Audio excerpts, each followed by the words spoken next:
Donc, le titre de la conférence d'aujourd'hui, Métamorphose des identités culturelles, est volontairement provoquant. Dans le discours ambiant, qu'il soit politique ou médiatique, les identités culturelles, individuelles ou collectives, sont souvent présentées comme des entités closes, stables, éternelles. On retrouve très souvent dans ce discours la métaphore de l'ADN, qui indique donc que ces identités resteraient donc toujours identiques donc à elles-mêmes. Régis Debray a repris cette image de l'ADN pour titre d'un de ses derniers livres, donc à propos de la culture européenne. Donc l'objet de cette conférence, c'est de battre en brèche précisément ce discours et cette représentation, de montrer que ces identités culturelles sont au contraire continuellement complexes, continuellement changeantes, continuellement en reconstruction dans le temps, dans l'histoire, dans l'existence des individus, par frottement de diverses cultures et par relations de type divers avec donc d'autres cultures. Bon, la notion de culture, il faut la définir, bien entendu, elle est très polysémique. Des chercheurs avaient répertorié 164 définitions différentes du terme culture et ils en ont peut-être oublié. Donc je précise dans quel sens donc, j'utilise ce terme. Donc j'entends ce terme de culture donc, comme un ensemble de pratiques, de comportements, de croyances et de valeurs, de traits distinctifs, qu'ils soient matériels ou spirituels, qui identifient à un moment donné un individu ou un groupe social. Donc ça n'est ni une identité stable, ni une essence de cet individu ou de ce groupe, mais un objet mouvant et continuellement construit et reconstruit. C'est ce que je vais essayer de montrer. Et pour cela, donc, je vais partir d'un roman de Lydie Salvert, intitulé « Pas pleurer », paru en 2014. Il avait obtenu le prix Goncourt au détriment du roman de Kamel Daoud, dont j'ai parlé lors d'une précédente séance, donc Meursault contre enquête, donc cette même année, donc 2014. Au centre de ce livre de Lydie Salvert, il y a la guerre d'Espagne, et donc autour de cette guerre d'Espagne, donc un certain nombre d'individus et de groupes se définissent donc culturellement, s'opposent culturellement, reconstruisent en permanence leur identité. C'est ce que je vais essayer de montrer.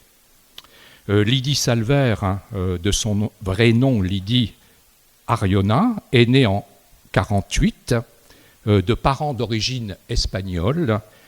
Ses parents sont des réfugiés espagnols venus en France donc en 1939 lorsque la victoire de Franco donc, se profile au terme de la guerre d'Espagne. Donc Montserrat et son mari Diego donc, passent les Pyrénées et vont s'installer donc, dans un village donc, du sud de la France. Et c'est là que la mère donc, vivra jusqu'à la fin de sa vie. Lydie Salvert passe son enfance et son adolescence donc près de Toulouse, dans cette communauté de réfugiés espagnols. Elle fait ensuite des études, d'abord des études de lettres, elle fait une licence de lettres, puis elle change totalement, elle engage des études de médecine et elle va se spécialiser en psychiatrie et plus spécifiquement en pédopsychiatrie. Elle travaillera d'ailleurs dans la région, à Marseille et à Bouc-Bel-Air, avant de s'installer donc à Paris, où elle réside encore actuellement. Elle n'a pas complètement abandonné la région, puisqu'elle a une maison dans un petit village dans le Gard. Son œuvre littéraire est aujourd'hui très importante. Elle a plus de 20 livres dans sa biographie. Parmi les livres du début, si vous voulez la découvrir davantage, il y a 2 romans très intéressants qui s'appellent « La puissance des mouches » qu'elle avait publié en 1995 et « La compagnie des spectres » en 1997. dans les derniers livres, après Pas pleurer, il y a eu un autre roman intitulé Tout homme est une nuit en 2017 et un essai intitulé Marcher jusqu'au soir, hein, paru en 2018, qui raconte une nuit passée toute seule au musée Picasso en face de la fameuse statue de Giacometti, L'homme qui marche. Je résume le roman Pas pleurer pour ceux qui ne l'auraient pas lu. Donc c'est un roman qui évoque la guerre d'Espagne et en particulier les débuts de cette guerre d'Espagne.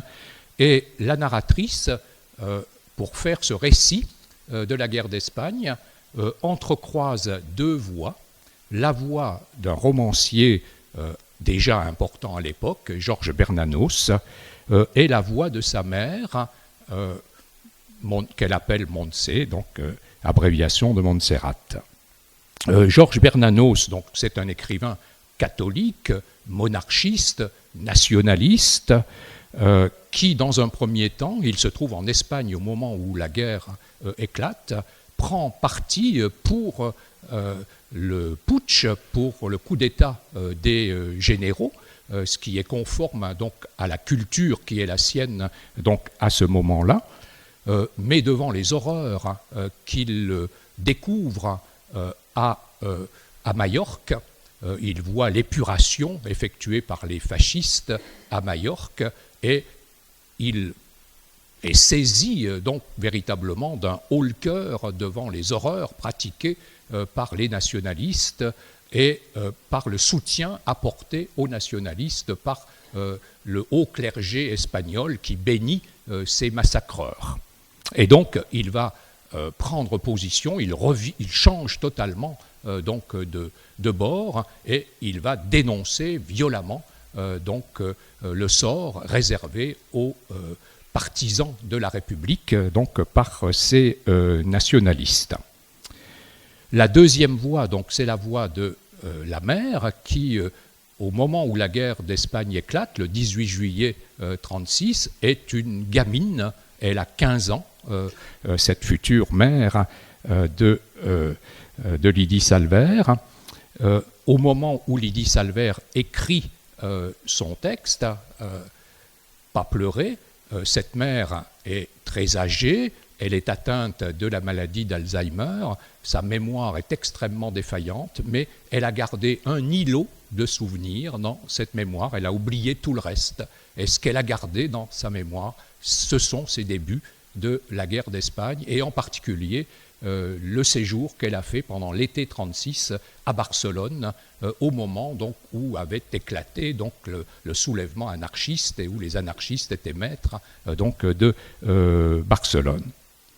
Et donc le roman raconte donc, cette destinée de la mère, originaire d'un petit village, le village de F. On n'a que l'abréviation dans le texte, c'est le village de Faterella, dans une famille paysanne très traditionnelle, qui vit selon un mode archaïque. Elle vit là en compagnie de son frère José, et elle va quitter ce village à la fin du mois de juillet 1936 pour se rendre à Barcelone en compagnie de son frère et découvrir donc ce soulèvement anarchiste, ce soulèvement libertaire donc à Barcelone. Alors que son frère va perdre très rapidement ses illusions politiques, elle vit ce temps passé à Barcelone dans un véritable enthousiasme, dans une exaltation folle. Elle fait la rencontre d'un Français qui s'appelle André, avec qui elle vit une nuit d'amour passionnée. Elle ne connaît pas même son nom. Elle se retrouve enceinte de cette nuit passionnée et donc elle se voit contrainte de quitter Barcelone et de rentrer donc au village où là, étant donné la situation et étant donné la culture paysanne traditionnelle de ce village, la mère ne voit qu'une solution, c'est d'organiser donc son mariage, de trouver donc un mari.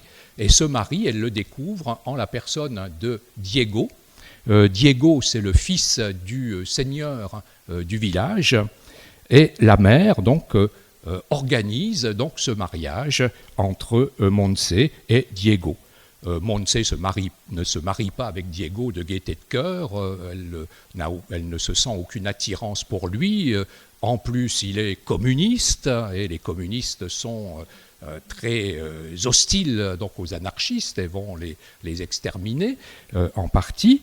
Et donc, beaucoup d'obstacles s'opposent à ce mariage, mais sa situation est telle que pour sauver son honneur et l'honneur de la famille, donc elle se voit contrainte donc, à ce mariage.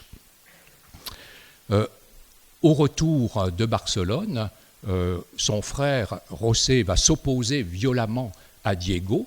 Donc José a gardé ses idées anarchistes malgré ses désillusions, mais il va s'opposer donc violemment à Diego, et le village se range de plus en plus aux côtés de Diego. Les idées anarchistes font peur au village, et Diego devient maire de ce village, impose son autorité despotique dans ce village. Après la naissance d'une petite fille nommée Lunita, Montse vit de manière extrêmement difficile sa nouvelle situation. Elle vit dans la famille donc, de Diego, c'est-à-dire dans la maison du seigneur du village, qui s'appelle Don Rem Burgos Obregón, et elle se trouve prise dans un véritable piège, dans cet univers culturel qui n'est absolument pas le sien. Ses relations avec son mari se détériorent, les relations avec les autres membres de la famille, en particulier la femme du seigneur Don Rem et sa sœur, sa femme et sa sœur, ces relations sont assez difficiles également. Tout cela va aboutir, on le sent arriver, à une catastrophe. La catastrophe arrive le jour où des fascistes attaquent le village, et dans cette attaque des fascistes, José est tué. On ne sait trop dans quelles conditions il est tué. La rumeur court que c'est Diego qui l'a tué, mais cela se révèle assez peu probable, donc les conditions restent mal élucidées. En tout cas, à partir de là, les choses vont de mal en pis pour Diego, qui commence à douter des idées communistes qui étaient les siennes. Ses relations avec son épouse sont très mauvaises, et d'autre part, donc, lui-même est de plus en plus en butte à des troubles psychiatriques extrêmement graves. Il est atteint d'une véritable paranoïa, il se sent victime d'un complot, et lorsque Franco et les généraux donc, vont s'imposer au terme de la guerre d'Espagne, Diego ne voit plus qu'une solution, donc c'est de quitter l'Espagne. C'est ce que fait Montse avec sa petite Lunita dans les bras. Elle fait une marche terrible à travers les Pyrénées. Elle passe par les camps d'internement en France, le camp d'Argelès et un autre camp, avant de pouvoir s'installer avec son mari Diego, qui l'a rejoint donc dans ce petit village où elle va vivre donc, le reste de sa vie. Bon, ce livre est en grande partie autobiographique, mais cela reste un roman. Lydie Salver dit elle-même « Tout n'est pas autobiographique, quoi que j'en dise au début du livre, ma mère et mon père sont devenus des personnages ». Donc Lydie Salver dit dans un entretien que tout ce qu'elle dit de sa mère est vrai, ce qui laisse entendre que tout ce qui est dit du père n'est pas totalement vrai, mais en grande partie vrai, en tout cas sur les deux points essentiels. Le père réel de Lydie Salver, enfin le père adoptif, puisque le véritable père, c'est ce Français André, rencontré à Barcelone. Donc ce père, Diego, est un communiste forcené, et il le restera jusqu'à la fin. Et d'autre part, donc, le père de Lydie Salver souffrait lui aussi donc, de ces troubles psychiatriques très graves qui l'ont fait interner à 2 reprises lors de son exil en France. Comme Lydie Salver est assez discrète sur sa biographie réelle, c'est très difficile de déterminer la part exacte de la fiction et de la réalité, mais finalement, ça n'a que guère d'importance par rapport à notre objet. Et donc, le personnage central du livre, hein, c'est ce personnage de la mère, Montse, qui, dans le livre, est présentée comme encore vivante au moment où Lydie Salver écrit ce livre. Dans la réalité, elle était morte 7 ans auparavant. Donc, Lydie Salver, par l'écriture, se reporte dans ce passé, à ce moment où sa mère était vivante et où elle aurait donc commencé à rédiger ce livre. Et le père, lui, était mort avant son épouse. Voilà donc rapidement résumé ce livre de Lydie Salver. Alors la première chose que je voudrais montrer dans ce livre, c'est la manière dont les deux personnages centraux, Bernanos et Montse, la mère, rompent leur assignation culturelle, ce qui était leur culture d'origine, leur culture de départ. Elles vont rompre avec cela à la rencontre qu'ils font d'une autre culture. Donc cela montre qu'il n'y a pas de déterminisme de l'identité culturelle, qu'à la rencontre d'une autre culture, une rupture peut se faire. Alors la première voix dont il est question dans le texte, c'est la voix de Bernanos, l'auteur des Grands cimetières sous la lune, qui est un texte paru en 1938, où il raconte justement ses débuts de la guerre d'Espagne et la prise de position qui est la sienne face à cette guerre d'Espagne. Donc avant la guerre d'Espagne, avant que la guerre d'Espagne ne se déclare, Bernanos est un écrivain catholique, monarchiste, nationaliste. Lydie Salver, dans son livre, résume l'identité culturelle de Bernanos au début de la guerre de la manière suivante.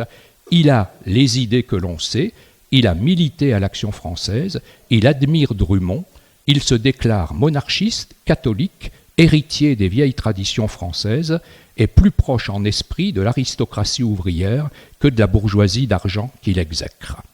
Et donc cette identité culturelle, Bernanos l'a construite à partir de sa famille, à partir de son éducation religieuse qui lui cheville la foi au corps jusqu'à la fin de son existence.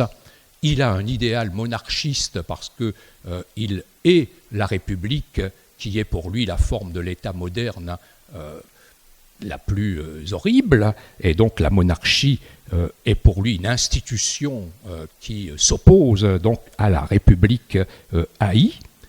Les maîtres de Bernanos, comme le dit Lydie Salver, c'est Drummond. Drummond, c'est l'auteur de La France juive en 1886, qui est un pamphlet antisémite extrêmement violent, dans lequel Drummond dénonce la complicité entre le capitalisme juif et la République, et le gouvernement républicain. Un livre qui a été à l'époque un énorme succès. Lydie Salver fait allusion à l'Action française. L'Action française, c'est ce mouvement que Maurras a cofondé en 1899, et l'Action française, qui est un mouvement qui a eu une grande importance dans la pensée politique du début du XXe siècle. C'est un mouvement nationaliste, monarchiste, anti-républicain. Cette Action française, Bernanos y adhère, et il n'y adhère pas simplement intellectuellement, il y adhère de manière très active, puisque Bernanos participe à ce groupe de jeunes gens qui s'appelle les Camelots du Roi. Ce sont ces jeunes gens qui aiment le baston et qui aiment défendre leurs idées par la violence, et Bernanos participe à la défense de ces idées de l'Action française, dans les actions violentes réalisées par ces Camelots du Roi. Les relations de Bernanos avec l'Action françaises seront assez compliquées, mais elles seront compliquées non pas parce qu'il serait en désaccord avec les positions extrémistes de l'Action française, mais c'est l'inverse. Quand il est en désaccord, c'est parce qu'il trouve que Maurras fait trop de compromissions et qu'il trahit les idéaux de l'Action française. Donc c'est pour dire à quel point Bernanos est loin de l'autre bord, donc avant la guerre d'Espagne. Lorsque la guerre d'Espagne éclate, donc le 18 juillet 1836, il se trouve donc dans les îles Baléares, donc à Majorque, où il se trouve donc depuis 34, depuis octobre 34. C'est déjà un écrivain qui a écrit des livres qui aujourd'hui sont considérés comme de grands livres. Il a déjà écrit Sous le soleil de Satan, par exemple, que le film de Piala a rendu célèbre. Et donc, lorsque la guerre civile espagnole éclate, de par sa culture, il est naturellement totalement du côté des militaires, des généraux qui veulent renverser donc la République. Et il écrit « Avouez que j'ai eu raison de ne pas aller villégiaturer en France. Pour une fois que je vois des militaires assez culottés pour faire une révolution, ça serait difficile de les lâcher. Viva España !» Donc, il est enthousiaste devant le coup de force donc, de ces militaires. Son fils Yves s'engage dans la Phalange. La Phalange, c'est un mouvement de jeunesse fasciste, avec son bel uniforme bleu symbolisant la pureté de l'idéal de la Phalange. Et donc, il soutient donc, l'engagement de son fils Yves dans cette Phalange. Bernanos tient un journal des événements qui se déroulent en Espagne et il va envoyer également des articles à Paris pour une revue dirigée par des dominicains. Et dans un premier temps, dans le journal et dans les 3 premiers de ces articles envoyés à Paris, il exprime donc sa prise de position pour les fascistes, pour les nationalistes, donc pour Franco et les généraux. Et puis, c'est à la fin de l'année, de l'été 36, que les choses changent brutalement.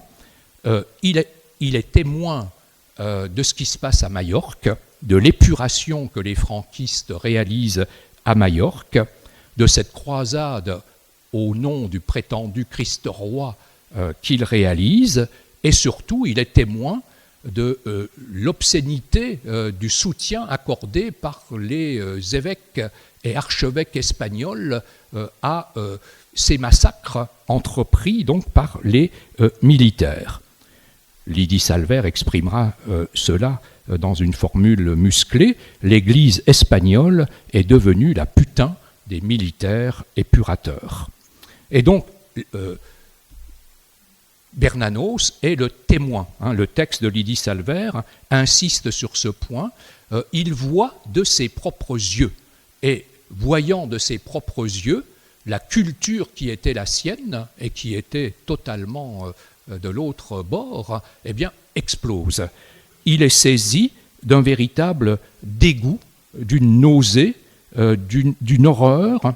Lydie Salver dit qu'il a le cœur au bord des lèvres, donc elle exprime cela en termes physiologiques. La réalité renverse la culture, l'expérience personnelle renverse totalement la culture qui était celle de Bernanos. Cette vision du malheur, dit-elle, il s'agit d'une arrestation, lui étreint la poitrine. Donc toujours des expressions donc, physiologiques pour exprimer l'horreur ressentie par Bernanos. Et donc il rompt avec ses sympathies anciennes, dit Lydie Salver. C'est la rupture de l'assignation culturelle qui était celle de Bernanos.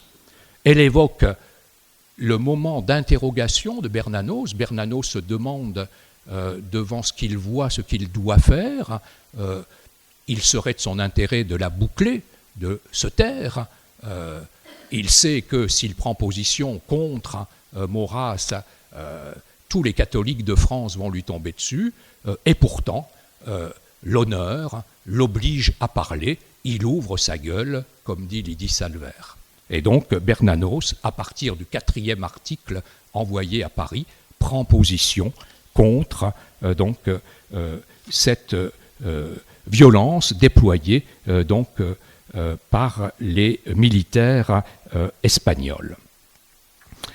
Il y a là donc une prise de position qui découle de l'horreur qu'il voit sur le terrain, et cela relève également de l'empathie éprouvée pour les victimes de ces massacres.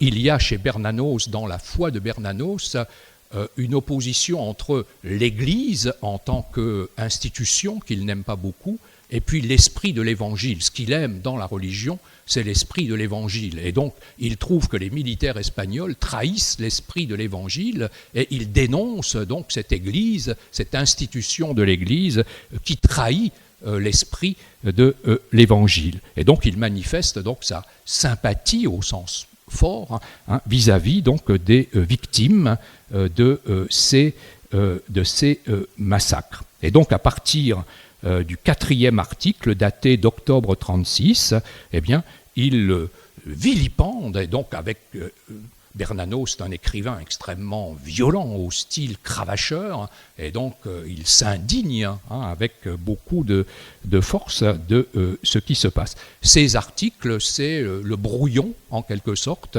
de ce livre qu'il se met à écrire un tout petit peu plus tard, au début 1937, donc qui sera Les Grands Cimetières sous la Lune, où il reprendra donc cette indignation et où il exprimera violemment donc combien il dénonce donc cette croisade nationaliste. Et donc Maurras devient sa tête de turc, et les écrivains catholiques qui eux n'ouvrent pas leur gueule comme lui, deviennent sa tête de turc. Claudel est dénoncé de manière extrêmement virulente. Il joue le rôle du salaud complet donc, dans le texte de Bernanos. Donc on voit qu'il n'y a pas de culture immuable, qu'il y a là un événement auquel est confronté de ses propres yeux Bernanos et qui l'amène donc à transformé totalement par vitalité spirituelle en quelque sorte, parce qu'il considère que c'est plus possible de se taire malgré tous les inconvénients que cela peut avoir pour lui. Donc il considère qu'il n'est plus possible de se taire. Bon, un tel revirement pour Lydie Salvaire implique une conception de l'écriture qu'elle admire et qui la touche totalement et qui va impulser son propre livre sur sa mère. Elle comprend que l'écriture n'est pas un jeu, n'est pas un divertissement, qu'elle engage l'être, l'écrivain, au plus profond de lui-même, et que dans l'hypocrisie totale des catholiques et du monde et de l'Europe, parce que toute l'Europe ferme sa gueule, eh bien l'écrivain Bernanos l'ouvre. Et donc, elle se dit qu'elle aussi doit l'ouvrir au moment où elle se demande si elle doit vraiment écrire sur la guerre d'Espagne et sur sa mère. Elle dit, bon, pourquoi ressasser toutes ces saloperies, etc. Donc, elle hésite, elle aussi, mais la lecture du livre de Bernanos qu'elle fait à ce moment-là lui fait comprendre qu'il n'est pas possible qu'elle ne le fasse pas. Et donc, le livre de Bernanos est à l'origine, Pas pleurer, c'est un livre qui sort d'un livre, plus peut-être encore que de la réalité du personnage de sa mère dont elle a envie de parler. C'est souvent le cas, les livres sortent souvent d'autres livres, et là c'est vraiment le cas pour le livre donc, de Lydie Salvaire. Et donc le livre de Bernanos devient un modèle pour Lydie Salvaire.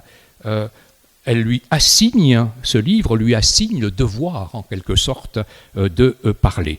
Il lui donne également le modèle d'écriture, Les Grands Cimetières sous la Lune. Donc c'est un livre cravacheur, violent, indigné, etc.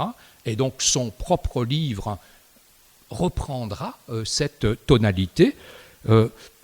Pas pleurer, ça n'est pas un livre qui se construit selon une biographie linéaire et un ordre bien déterminé. C'est un livre donc qui est composé de fragments avec beaucoup d'éclats, de déchirures, etc.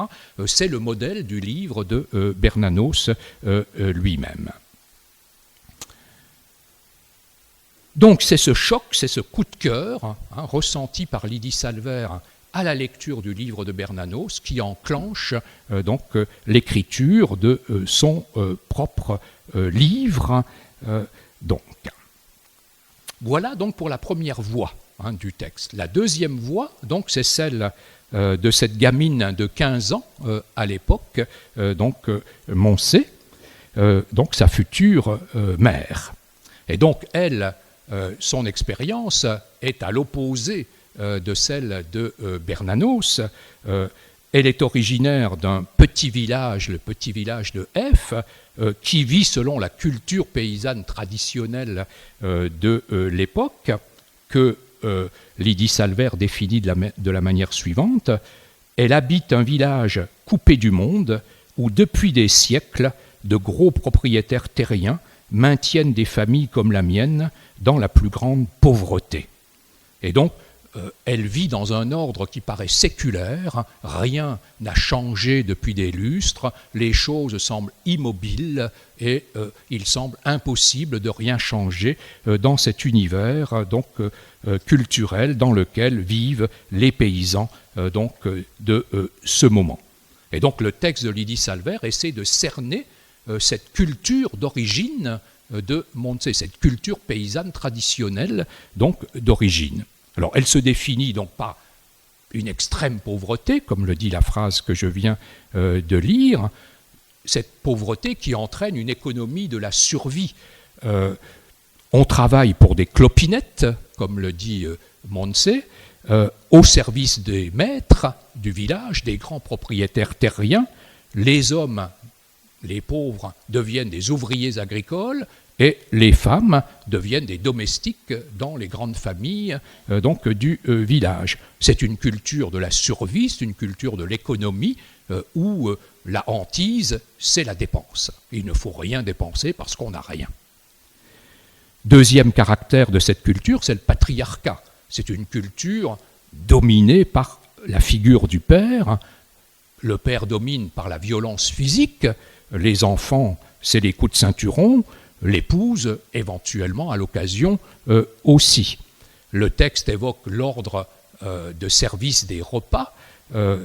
On sert d'abord le père, puis les fils, puis les filles, les femmes, et en dernier, c'est la mère. Donc c'est un ordre immuable. Le café du village, l'espace extérieur, n'appartient naturellement qu'aux hommes, qui s'y enivrent très souvent. Le fils entre en querelle très souvent avec le père, de manière extrêmement violente. Donc c'est toute une culture patriarcale où le code de l'honneur, donc le code de l'honneur familial, domine totalement tout le monde. Les femmes ont un statut donc tout à fait minime, dévalorisé dans cette culture. Elles sont vouées donc au travail domestique, à l'obéissance la plus totale, au silence, au respect des traditions ancestrales. La mère de Moncé, par exemple, est, je cite, toute vêtue de noir, alors que son père est mort il y a 17 ans. Donc elle est toujours en train de porter le deuil du père. La seule destinée des filles est le mariage, pour connaître la même destinée que la mère. Et le mariage est l'objet de surveillance attentive et de stratégies extrêmement élaborées. Tout tourne autour, dit le texte, de l'axe masculin à prendre dans tous les sens, y compris celui auquel vous avez songé. Autre trait caractéristique, c'est le poids écrasant de la religion catholique, en particulier sur les femmes qui sont confites en dévotion, et la religion catholique amène les femmes à la résignation. Il faut supporter, se résigner, continuer à se résigner à la condition dans laquelle donc, on est enfermé. la mère de Montse, lorsque ses enfants partent pour Barcelone, les bénit au moment de leur départ et elle essaie d'accrocher une médaille avec la Sainte Vierge autour du cou de José. C'est une culture qui est marquée par le sentiment du déterminisme total. Il semble que la fatalité règne, qu'on ne puisse pas changer, sortir du rôle dans lequel on est enfermé. Les fils seront ce qu'ont été les pères et les filles seront mères et domestiques comme leur propre mère. Et pourtant, c'est par là que commence le roman.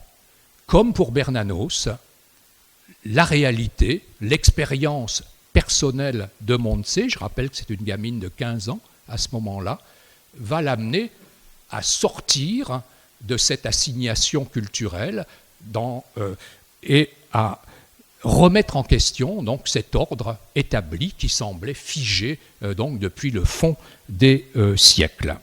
Cela se passe précisément, donc c'est Lydie Salver, je pense qu'il a situé symboliquement ce jour-là, romanesquement, précisément le 18 juillet 1936, le jour où la guerre commence, c'est le jour aussi où sa mère emmène Montse chez le seigneur du village, où elle doit être embauchée comme domestique, et le seigneur du village, en la voyant se présenter devant lui, va avoir cette remarque qui va tout faire exploser chez cette jeune fille. Elle a l'air bien modeste, dit-il, et « elle a l'air bien modeste » fait exploser les choses. Montse devient une mauvaise pauvre, dit le texte, une mauvaise pauvre, c'est une pauvre qui ouvre sa gueule. Et donc elle ouvre sa gueule comme Bernanos l'a fait. Et donc ce sont deux voix totalement opposées qui ouvrent leur gueule à un moment donné et qui s'arrachent à l'assignation culturelle qui était la leur par leur culture de départ. Alors, première lecture, donc c'est le tout début du texte qui met en relation, comme ça va être le cas dans tout le reste du texte, les deux voix à partir desquelles écrit Lydie Salver, Bernanos et Montse. Et donc ce sont les sorties de l'un et de l'autre de l'assignation culturelle. Je salue Mélina qui, pour la première fois, lit donc avec nous.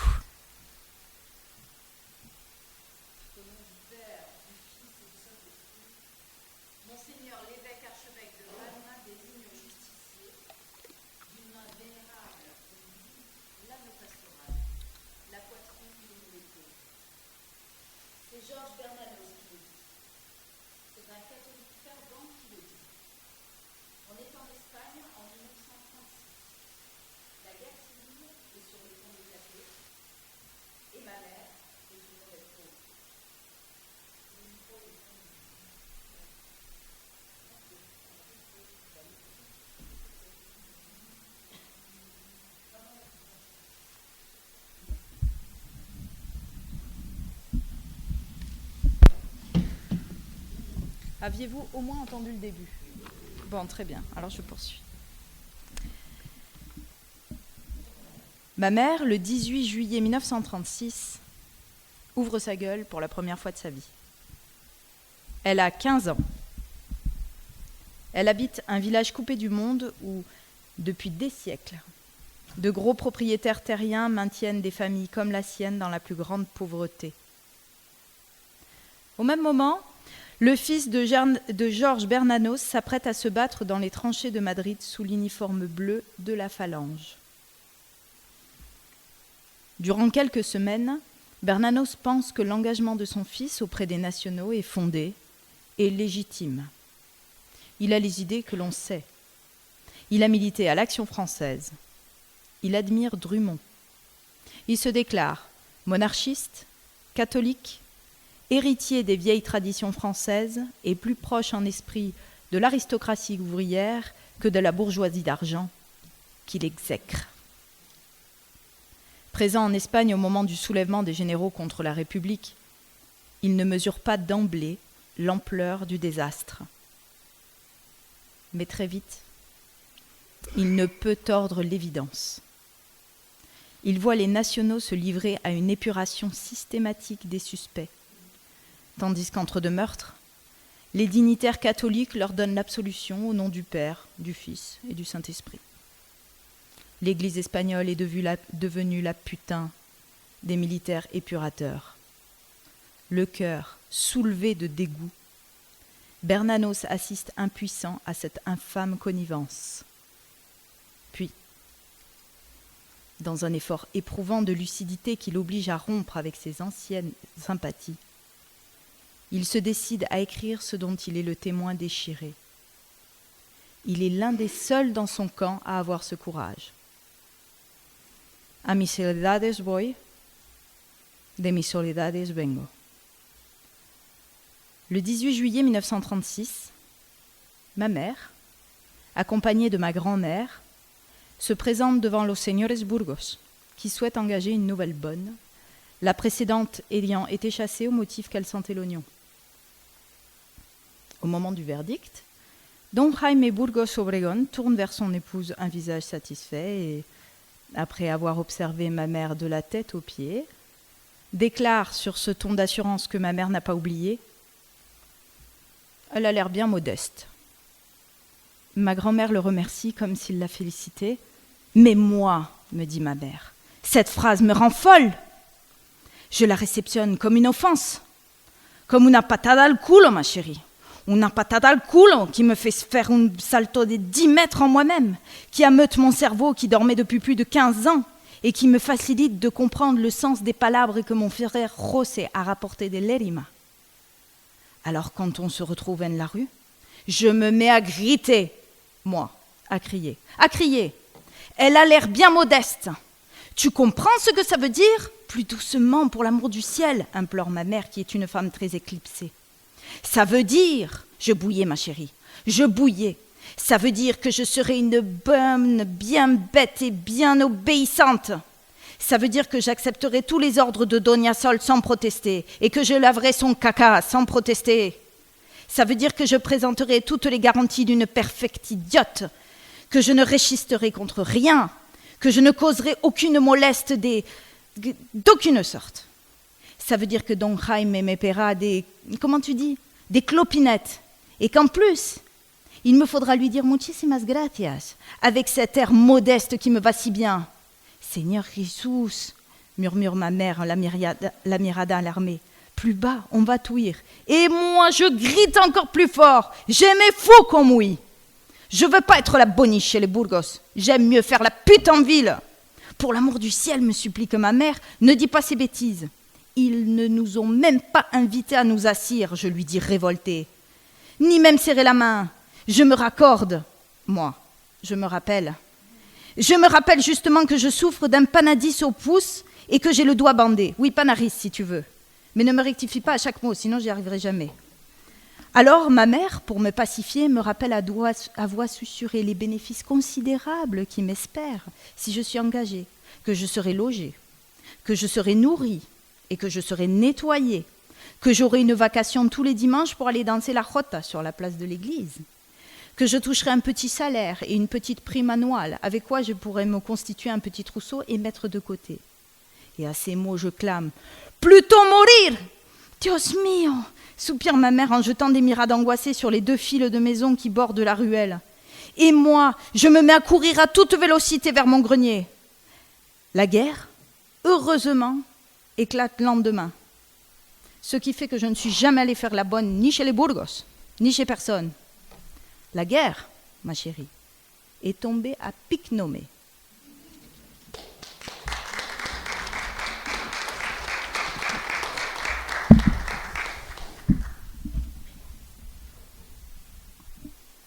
Voilà, après cette rupture,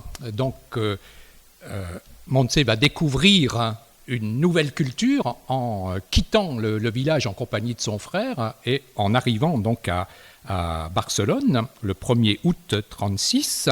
Et elle découvre là donc la culture révolutionnaire, la culture anarchiste. Donc la ville est en pleine ébullition.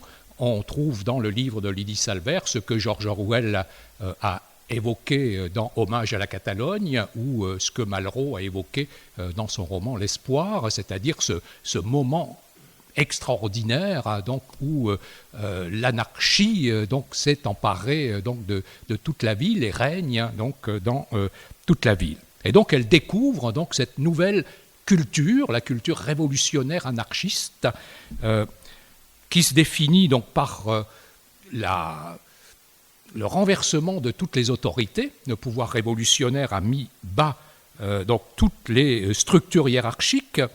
Les églises ont été incendiées, les banques sont fermées, les grands hôtels, magasins, usines sont expropriés et collectivisés.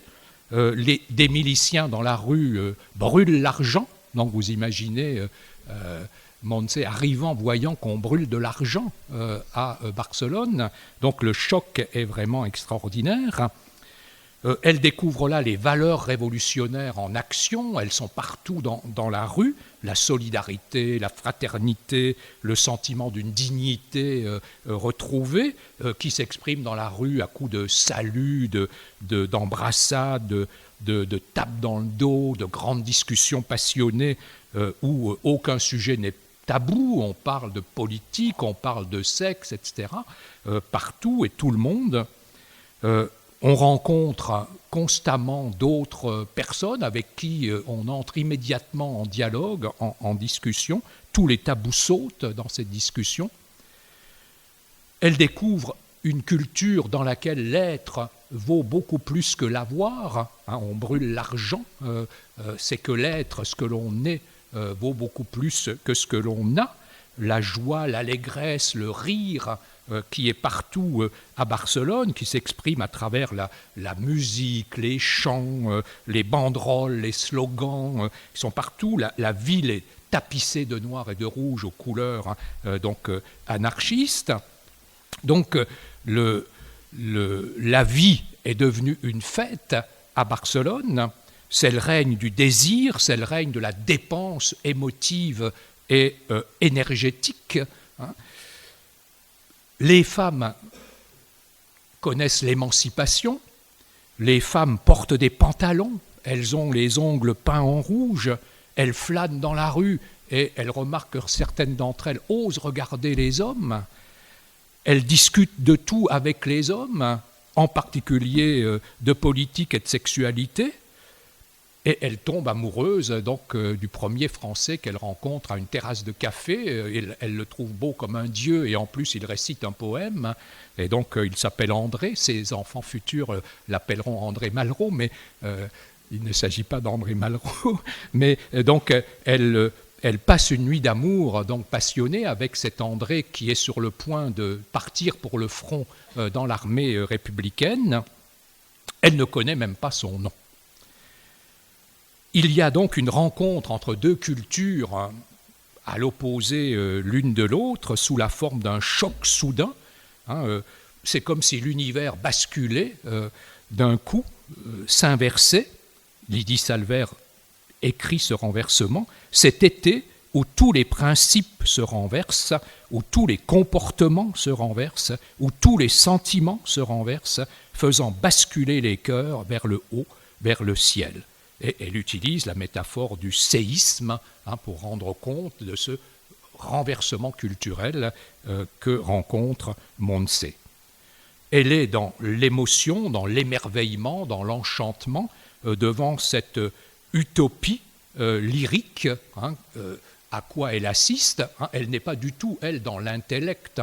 Elle n'a aucune formation politique, elle n'a aucune idée politique. Elle découvre tout ça, elle découvre les grands mots utilisés, le prolétariat, etc. Elle ne connaissait rien à tout cela. Donc elle découvre tout cela, mais elle le découvre par l'affect, par l'émotion, pas du tout sur le mode de l'intellect. Donc c'est ce que Malraux, dans L'Espoir, appelle l'illusion lyrique, cette espèce d'enthousiasme affectif par lequel on découvre donc un nouvel idéal politique, une nouvelle culture. Bon, il y a naturellement dans tout cela beaucoup d'illusions et d'aveuglement chez Montse, mais cela relève du choc qu'elle ressent à voir cet univers donc complètement à l'opposé du sien. Quelle paysanne j'étais quand j'y pense, que j'étais bête quand j'y pense, dit-elle, quand elle voit que tout est possible, que elle peut aller boire de l'alcool à la terrasse d'un café, ce qui était impensable dans son village. Malraux fait dire à un anarchiste dans l'Espoir que la révolution telle que la conçoivent les anarchistes, c'est les vacances de la vie. Et c'est comme cela que Montse vit cette révolution. C'est une espèce de parenthèse de poésie dans la prose qu'était jusque-là sa vie. C'est l'utopie qui éclate brusquement donc au sein de sa vie, une expérience donc absolument exceptionnelle, un changement radical, miraculeux, magique, donc qu'elle vit brutalement. Il faut que tu sais, ma chérie, qu'en une seule semaine, j'avais augmenté mon patrimoine de mots: despotisme, domination, traître capitaliste, hypocrisie bourgeoise, cause prolétarienne, peuple saigné à blanc, exploitation de l'homme par l'homme, et quelques autres. Donc son univers donc, se renverse donc, totalement. Donc voilà le choc donc, qui se produit entre deux cultures, et l'on voit qu'elle adhère donc complètement avec tout ce que cela comporte de naïveté, d'immédiateté, d'illusion et d'aveuglement à cette nouvelle culture révolutionnaire qu'elle découvre. Alors, la suite de son itinéraire donc, jusqu'au départ d'Espagne, je ne vais pas l'étudier en détail, mais simplement l'évoquer dans ces grandes lignes. Cela va naturellement être radicalement régressif par rapport donc, à ce que l'on vient de décrire. Elle connaît tout d'abord le retour sous la forme de ce qu'on peut appeler la régression culturelle, c'est-à-dire que quand elle rentre au village, elle retombe donc dans l'univers culturel d'où elle était sortie. Et comme on ne peut passer d'une culture à l'autre en adoptant immédiatement les principes de la nouvelle culture qu'on a découverte, elle pourrait avorter. Une loi a été votée par les républicains qui autorise l'avortement, mais elle ne veut pas avorter. Alors le texte reste vague, on ne sait pas si elle ne veut pas avorter parce que c'est l'enfant de la passion avec cet André, ou si elle est incapable de penser l'avortement, étant donné ce qu'était sa culture d'origine. Et donc, comme elle ne veut pas non plus, il y a chez elle un appétit de vivre, elle pourrait se suicider, c'est ce qu'on fait dans ce cas-là aussi, selon le code de l'honneur du village dans lequel elle est. Mais bon, il y a en elle un appétit de vie qui s'oppose à ce suicide, et donc, comme ces solutions-là se referment, il reste une seule solution, c'est de se plier donc au code, aux règles de l'univers culturel dans lequel elle vivait jusque-là, c'est-à-dire le mariage. Le mariage arrangé, et c'est la mère donc, qui va se livrer donc, à cette organisation. Ce mariage rend son frère José absolument furieux, dans la mesure où c'est l'ennemi politique de ce Diego que la sœur donc, va épouser. Elle consentit au mariage, dit le texte de Lydie Salver, c'est-à-dire à un nom, à une position assurée et à un certificat d'honorabilité contre lesquels elle échangeait sa brève jeunesse et ses espoirs d'amour. Donc, c'est la régression culturelle. Donc, vous voyez comment les choses changent au fur et à mesure. La destinée donc, du personnage est de manière extrêmement brutale. Combien il est difficile de sortir de la culture d'où l'on vient, même si on y a adhéré donc, de manière affective donc, et de manière immédiate, comme cela a été le cas pour elle. Et ensuite se posent à elle donc, des problèmes que j'ai déjà analysés dans d'autres occasions. C'est le problème du transclasse, c'est-à-dire du changement de classe. Elle, en se mariant avec Diego, qui est le fils du seigneur du village, elle passe de sa culture familiale, paysanne, étriquée, etc., à la culture dominante. Elle passe de la culture dominée à la culture dominante, à un univers culturel qui n'a rien de commun avec le sien.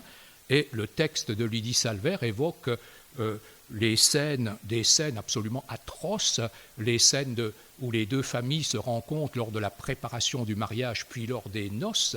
Et donc là, tout révèle chez les parents de Montse la différence de classe. Ses parents se sont endimanchés, ses parents, dans leur moindre... il suffit de regarder leurs mains pour voir d'où ils viennent. Il suffit de regarder comment le père boit trop pour savoir d'où il vient également. Et donc, Montse éprouve de la honte, et la honte de ses parents, et cette honte s'exprime dans la reprise du mot qu'avait utilisé Don Reim pour elle. Don Reim avait dit d'elle, elle semble bien modeste, eh bien elle dit la même chose de ses parents, elle a honte d'eux, et naturellement, elle se sent immédiatement coupable d'avoir eu honte de ses parents. Et ensuite, donc après le mariage et après l'accouchement de la petite Lunita, elle va se retrouver donc dans une situation extrêmement difficile.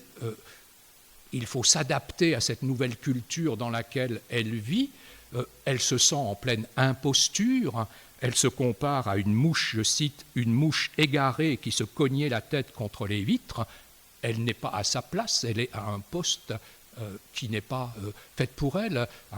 Elle n'est plus dans sa culture d'origine, mais elle sent bien qu'elle n'est pas à sa place dans la nouvelle culture dans laquelle elle se trouve. Et comme la femme de Don Reim, Dona Sol, et Dona Pura, sa sœur, font tous leurs efforts pour l'éduquer, etc., enfin, de manière extrêmement condescendante, elles essaient de lui apprendre les bonnes manières, etc. Et elle joue la comédie, et elle se sent coupable de ne pas répondre à l'affection qu'elle semble lui montrer. Donc c'est une situation absolument horrible d'imposture.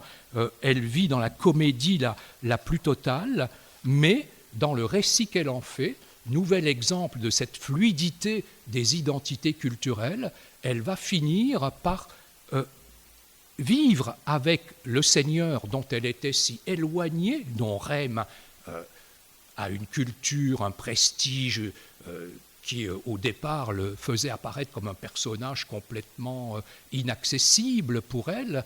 Or, un jour, en prenant le café avec lui, il l'appelle Monsita.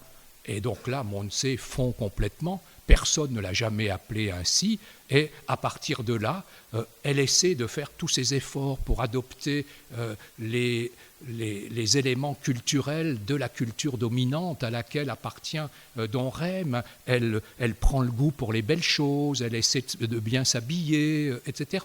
Donc elle trahit complètement la culture d'origine qui était la sienne pour essayer d'entrer, de satisfaire les critères de la culture dominante dans laquelle elle se trouve. Mais en même temps, elle sent bien qu'elle n'y arrive jamais, qu'elle sera toujours celle de l'univers d'où elle vient. Donc, il y a là une amitié qu'elle raconte donc à sa fille, et sa fille comprend bien. Lydie Salvert est psychiatre, donc elle comprend bien qu'elle est en train d'embellir les choses, qu'elle est en train de lui raconter des histoires, mais elle essaie, Lydie Salvert met cela sur le compte de son appétit de vivre. Elle vit une situation terrible, mais en même temps, que faire? Il faut bien vivre. Et là, on peut négocier sur le plan culturel, et donc j'utiliserai cette notion de négociation culturelle pour expliquer donc ce qu'elle fait. Elle négocie culturellement. Alors c'est plein de compromis, de compromissions, d'illusions, etc. Mais c'est avec cela qu'elle peut vivre, c'est avec cela qu'elle survit. Donc c'est un passage très, très intéressant qui montre donc cette fluidité des identités culturelles, mais en même temps, je serai sur ce plan beaucoup plus nuancé que le sociologue qui était là la semaine dernière. On ne passe pas comme ça, on n'est pas nomade sur le plan culturel. C'est difficile de changer. On peut changer. Il n'y a pas de déterminisme social, mais il y a un poids social et il y a des des pesanteurs dans le psychisme qui font qu'il n'est pas si facile de passer d'une culture à une autre, d'une identité culturelle à une autre identité culturelle. Alors voici une deuxième lecture, c'est le récit de la découverte de ce moment qui est au cœur donc du roman, c'est le moment de la découverte de la culture anarchiste à Barcelone, donc par Montse. Ça va aller. Là, je crois que j'ai compris. Il fallait juste ouvrir le bouton. Montse, Rosita, José Juan arrivent le soir du 1er août dans la grande ville catalane où les milices libertaires se sont emparées du pouvoir. Et c'est la plus grande émotion de leur vie. Des heures inolvidables, me dit ma mère, et dont le raccord, le souvenir ne pourra jamais m'être retiré. Nunca, nunca, nunca. Il y a dans les rues une euphorie, une allégresse et quelque chose d'heureux dans l'air qu'ils n'ont jamais connu et ne connaîtront plus. Les cafés sont bondés, les magasins ouverts. Les passants qui déambulent semblent saisis d'une sorte d'ivresse. Et tout fonctionne formidablement et comme en temps de paix. Seules quelques barricades encore dressées et les églises détruites avec leurs saints de plâtre jetés devant leurs porches viennent leur rappeler que la guerre sévit. Ils parviennent sur les Ramblas. Une ambiance impossible à décrire, impossible ma chérie, d'étant communiquer la sensation vivante pour qu'elle taille en plein cœur. Je crois qu'il faut l'avoir vivi pour comprendre la commotion, le choc, el aturdimiento, la revelación que fue para nosotros el descubrimiento de esta ciudad en el mes de agosto 36. Les orphéons, les fanfares guerrières, les fiacres à chevaux, les drapeaux aux fenêtres, les banderoles tendues d'un balcon à l'autre qui déclarent la mort au fascisme, les portraits géants des 3 prophètes russes, les miliciens en armes qui roulent des mécaniques avec au bras une fille en pantalon, les autobus à étages décorés des sigles rouges et noirs, les camions roulant en trombe, chargés de jeunes gens brandissant des fusils et que la foule acclame. Une foule qui semble portée par un sentiment de sympathie, d'amitié, de bonté que personne au monde ne peut imaginer. Des orateurs bouillants perchés sur des chaises branlantes. « Míralos, camarada, van a la lucha, tremolando sobre sus cabezas rojo pabellón. ¡Qué alegres van! ¿Acaso la muerte le aguarda? Pero ellos prosiguen su camino, sin temer a nada ou à nadie. » Des haut-parleurs annoncent les dernières nouvelles de la guerre. Et entre ces nouvelles, des couplets de l'Internationale, repris en chœur par des passants. Les passants qui se saluent gentiment, qui se parlent gentiment et s'embrassent sans se connaître, comme s'ils avaient compris que rien de beau ne pouvait advenir sans que tous y eussent leur part. Comme si toutes les choses imbéciles que les hommes ordinaires s'inventent pour s'entre-tourmenter s'étaient volatilisées. Ma mère me raconte tout ceci dans sa langue. Je veux dire, dans ce français bancal dont elle use, qu'elle estropie, serait plus juste, et que je m'évertue constamment à redresser. Montse et les 3 autres se dirigent ensuite vers la caserne occupée par les libertaires, devant l'entrée de laquelle stationnent quelques camions, 3 jeeps et 2 véhicules blindés. À l'intérieur, 2 hommes, dans une atmosphère enfumée, écrivent leur enthousiasme révolutionnaire sur des Remington, tandis qu'un 3e plante des drapeaux noirs et blancs sur une carte d'Espagne punaisée à un mur. Des jeunes gens entrent dans la pièce sans discontinuer. Certains pour avoir des nouvelles, d'autres pour s'engager et obtenir des armes, d'autres enfin pour le seul plaisir de se réjouir des avancées constantes de la révolution qui va changer le monde de A à Z, te lo digo. Un homme aux cheveux gominés comme les portent les chanteurs de l'époque soulevait le Montse dans ses bras, qui pousse des cris de plaisir. Un milicien, avec un pistolet à la ceinture et des allures de cow-boy, accueille José d'une bourrade et lui demande d'où il vient. De F. Mais quelle coïncidence! Lui est de S. Embrassade fraternelle. 2 jeunes filles en pantalon, les ongles peints en rouge, leur offrent, avec les airs crânes des cigarettes blondes. Et Montse découvre avec stupéfaction que des femmes qui ne sont pas des putes peuvent fumer comme des hommes. Que j'étais bête quand j'y pense.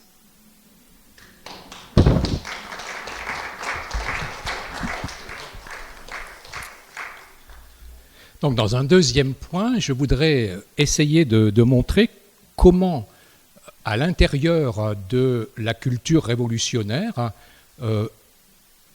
deux formes de culture vont apparaître opposées l'une à l'autre.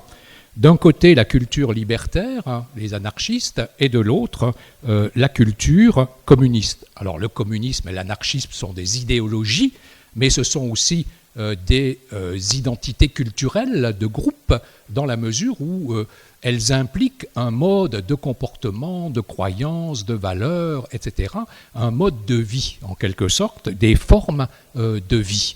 Et donc, on va voir cette culture révolutionnaire se scinder donc en deux formes différentes, deux formes de culture donc différentes, deux formes d'identité culturelle différentes, incarnées dans les personnages donc de José, le frère de Montse, et Diego, donc le mari de Montse. Alors la culture anarchiste, donc, je l'ai décrite tout à l'heure donc, en parlant de sa découverte, et on vient d'en entendre le texte, par Montse. Je voudrais simplement maintenant donc, montrer comment son frère José donc, découvre cette culture anarchiste de manière différente. Alors que Montse, on vient de le voir, adhère affectivement à cet univers qu'elle découvre brutalement, José, lui, est un autodidacte de l'anarchisme. Il a une espèce d'approche intellectuelle, entre guillemets, non pas qu'il soit un théoricien de l'anarchisme, mais il a découvert, en lisant des journaux, les grands mots de l'anarchisme, et en se rendant à l'Érima pour effectuer un travail saisonnier, il a vu ces grands mots, en quelque sorte, en action. Il les a vus sur le terrain se réaliser. Il a vu la collectivisation des terres, il a vu des communes paysannes, etc. Et donc, il n'a pas une formation très, très élaborée de l'anarchisme, mais il a vu ces grands mots se réaliser dans les faits et il y adhère donc totalement dans une espèce d'immédiateté et il est totalement donc dans cette utopie anarchiste, il adhère totalement à ces grands principes de l'anarchisme depuis l'Érima. Et donc, il entre en conflit avec le père, lui, qui non seulement est pauvre, mais en plus, il a un tout petit lopin. Alors ça, c'est les paysans qui sont les pires, c'est ceux qui possèdent un tout petit peu quelque chose, ceux qui n'ont rien, bon, on ne peut rien leur voler, mais ceux qui ont un tout petit lopin, ils pensent que les anarchistes vont leur voler ce lopin. Et donc, ils entrent stratégiquement dans la défense des intérêts de la classe dominante, qui, elle, a peur qu'on lui vole ses terres. Mais tout petit paysan a peur qu'on lui vole son lopin aussi. Et donc le père devient un violent ennemi, violent adversaire donc, de son fils. Il dénonce donc les bacounineries à la con, comme il le dit, donc, dans lesquelles son fils s'est plongé. C'est à l'Érima, s'énerve le père, qu'on lui a foutu ces couillonnades dans la tête. Je vais te les lui faire passer, moi je te le dis, ces conneries à ce mocoso. Il dit également qu'à l'Érima, on lui a fait gober des salades, supprimer l'argent, collectiviser les terres, partager le pain. Tous ces délires, dit le père, c'est à croire qu'on l'a drogué. Donc l'identité du fils a tellement changé que le père l'imagine donc sous l'effet de drogue. L'affrontement générationnel entre José et son père est fréquent dans le village. C'est l'autorité entre l'ordre ancien et l'ordre nouveau, entre les pères et leur monde ancien, et puis les fils donc, et leurs idées nouvelles. Et Montse émet ce jugement comme en philosophe de l'histoire. L'histoire, ma chérie, est faite de ces affrontements. les plus cruels de tous et les plus infélices, dit-elle à sa fille. Alors, fort de ces principes anarchistes, José essaie de les mettre en application. Il essaie tout d'abord de le faire avant de partir à Barcelone, et au retour de Barcelone, malgré les désillusions qu'il a connues à Barcelone, il va à nouveau le faire.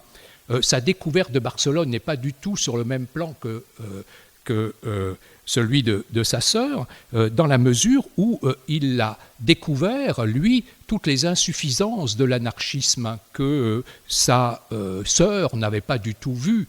Il se rend bien compte que ce n'est pas en se tapant dans le dos, en fraternisant et en buvant des anisettes à la terrasse des cafés qu'on va gagner la guerre. Il voit bien que les anarchistes n'ont pas assez d'armes, il voit bien qu'il manque complètement de discipline, etc.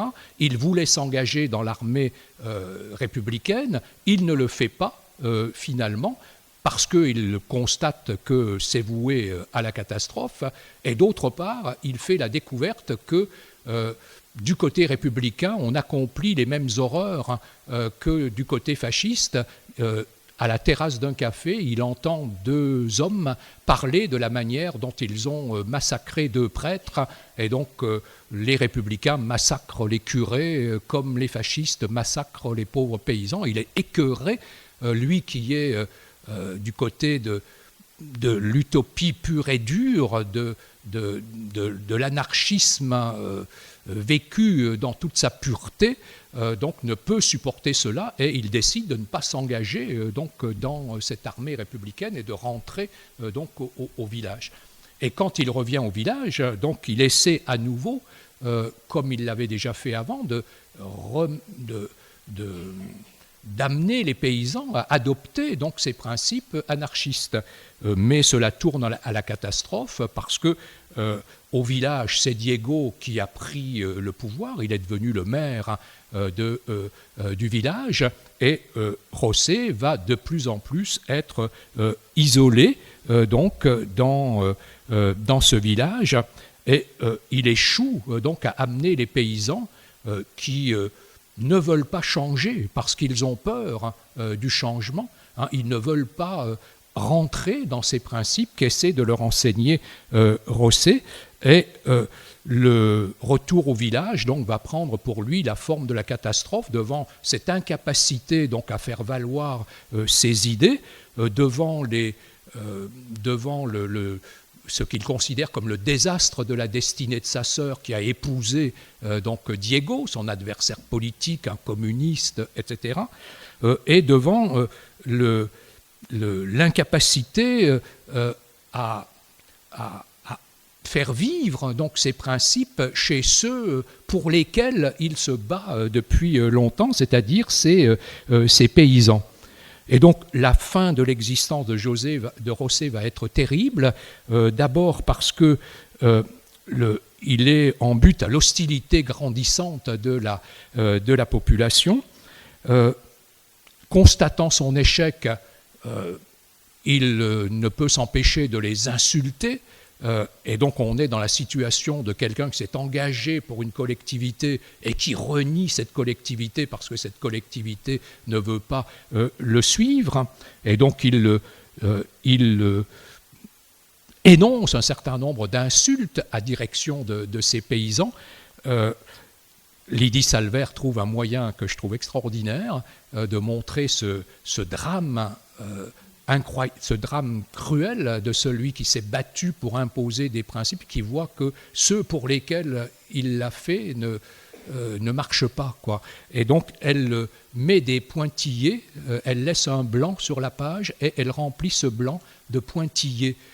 Et ces pointillés sont terribles parce qu'elle laisse le lecteur imaginer toutes les insultes que José déblatère devant, donc c'est à destination de ces paysans qui ne veulent pas les suivre.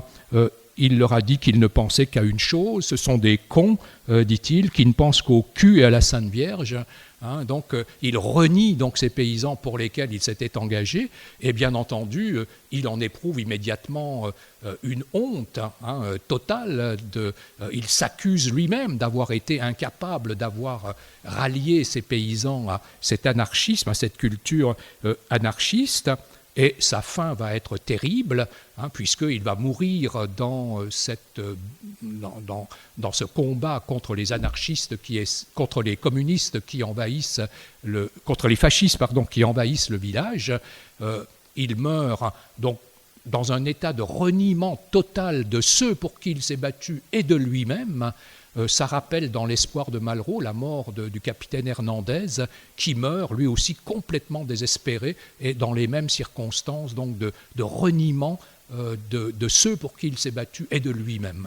Donc on voit l'échec donc de l'utopie anarchiste, cette utopie si belle échoue totalement, et cet échec de l'utopie anarchiste est incarné donc dans le personnage donc de Rosset dans le texte. De l'autre côté, donc, il y a la culture communiste représentée donc, par le mari de Montse, donc Diego.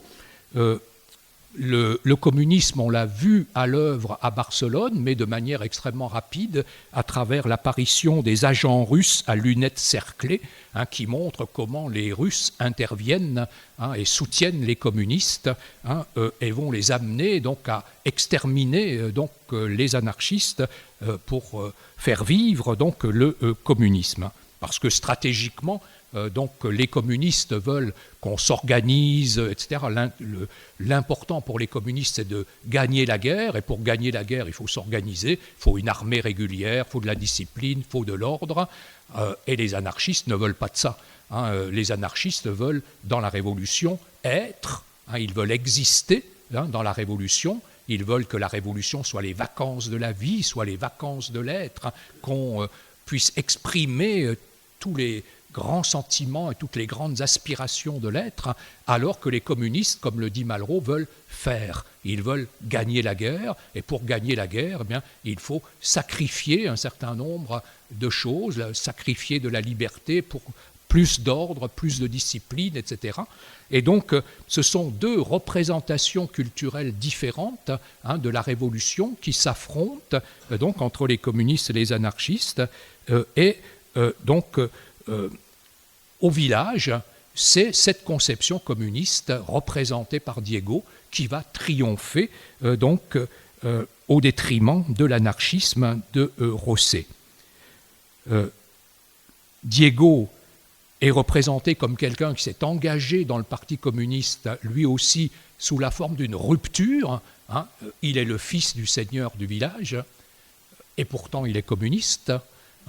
Donc c'est le communiste, fils du grand propriétaire de la classe dominante, et donc son engagement s'effectue par rupture avec le père, et il n'a qu'une obsession, c'est l'obsession de la discipline, de l'ordre, du faire. Il faut, quand il commande, que tout se plie à ses ordres. Il est devenu le maire du village, il exerce ce pouvoir de manière despotique, il a un revolver sur son bureau, il utilise le téléphone en permanence, il fait des rapports en permanence, donc c'est l'ordre stalinien qui s'exprime à travers le personnage de Diego, donc dans toute sa splendeur. Lydie Salver dit qu'il éprouve même un orgasme bureaucratique, donc c'est dire. Donc, c'est un personnage donc, qui représente l'ordre, l'institution, le soutien à l'armée régulière, l'adhésion sans réserve à l'Union soviétique. Mais comme pour Rosset, tout cela va s'écrouler. Cet ordre-là, il l'a construit comme un bloc monstrueux, de manière froide, de manière quasi mathématique, et ce bloc monstrueux va s'effondrer. D'abord parce qu'au fur et à mesure où la guerre avance, ces idées communistes commencent à flageoler quelque peu. Il éprouve de gros problèmes relationnels avec Montse. Donc sur le plan conjugal, ça marche très très mal. Il est opposé à Rosset. Et donc tout va s'effondrer à partir du moment où Rosset disparaît, qu'il meurt. comme si tout s'effondrait parce qu'il n'a plus d'ennemis auxquels s'affronter, Rosset disparaissant, les choses, contrairement à ce que l'on pourrait attendre, vont aller de mal en pis. On pourrait croire que l'ennemi éliminé, tout va bien, mais c'est le contraire qui se passe. Et donc, tout va aller de mal en pis. Il commence à boire, il est de plus en plus en proie à des troubles psychiatriques extrêmement violents. Il se croit victime d'un complot de la part des paysans. Et donc, cela tourne à la véritable obsession. Donc pour lui, tout dégénère aussi bien sur le plan politique que sur le plan privé. Donc la belle culture communiste qu'il avait construite avec acharnement, systématiquement, froidement, tout cela s'écroule finalement donc sous l'effet des différentes causes que je viens d'énumérer. Et à la défaite de la République, donc à la fin de la guerre, il est obligé de s'exiler pour la France. Il va rejoindre donc Montse en France et il va connaître en France un véritable drame, un double drame, le drame du déclassement social. Lui, le señorito, fils de grands propriétaires terriens, il se retrouve à faire de petits boulots, à gagner misérablement sa vie, à devenir ouvrier dans le bâtiment. Donc, il connaît un véritable déclassement social. Et d'autre part, ces problèmes psychiatriques vont s'accentuer encore. Il est pris d'une véritable paranoïa, et il va être par 2 fois donc hospitalisé, dit le texte, dans un asile. Donc, il connaît lui aussi un effondrement total. Donc, on voit que sa destinée voit ses identités, sa culture changer, donc là aussi selon les situations. Alors, ce qu'il y a d'intéressant, aussi bien dans l'analyse du personnage de Rosset que du personnage de Diego, c'est que Lydie Salver montre qu'il y a constamment des causes qui sont des causes sociocritiques, des causes qui tiennent au social dans l'évolution culturelle des identités. Les identités sont prises dans le social, dans la classe à laquelle on appartient, etc. Il n'y a pas de déterminisme. On voit que tous ces personnages sortent d'où ils viennent, vivent des conditions autres. Et ce que montre Lydie Salver, qui est psychiatre, c'est que les choses sont extrêmement difficiles et que le psychique joue un rôle extrêmement important. Dans le texte, par exemple, pour Diego, son père raconte l'enfance de Diego à Montse, et on comprend à partir de cette enfance pourquoi il est devenu communiste et pourquoi il est ce qu'il est. Le père raconte que Diego, il l'a eu lors d'une liaison alors qu'il était étudiant avec une serveuse de bar, qui est devenue folle, qui a été internée. Et donc, Diego a été mis dans une famille d'accueil. Son père ne l'a repris que lorsqu'il avait 7 ans. À 7 ans, il est venu dans ce village où il a été en butte à l'opposition de tous les autres enfants du village, et en particulier de Rosset, parce que c'était le fils du nanti, le fils du seigneur du village, qu'il était trop bien habillé, qu'il parlait trop bien, etc. Et donc il a été rejeté par les autres enfants. Et donc on comprend qu'il a été cet homme d'ordre, de discipline, cet homme froid, mécanique, qui a construit cet ordre communiste, parce qu'il a souffert dans son enfance de ce chaos, de cette peur constante, de ce manque de repères qui était le sien. Et donc, il a compensé tout cela par son engagement politique. Et donc, on voit Lydie Salver montrer comment des idées politiques prennent racine dans l'enfance, d'une certaine manière, dans le psychisme, dans le moi de l'enfance. Donc il y a là des poids qui interviennent dans l'évolution donc des identités culturelles, donc comme le montre le texte. Troisième lecture, donc c'est lecture d'un passage où se trouvent opposés les deux personnages de José et de Diego, qui incarnent l'opposition de ces deux cultures, de ces deux identités culturelles, de l'anarchisme et du communisme.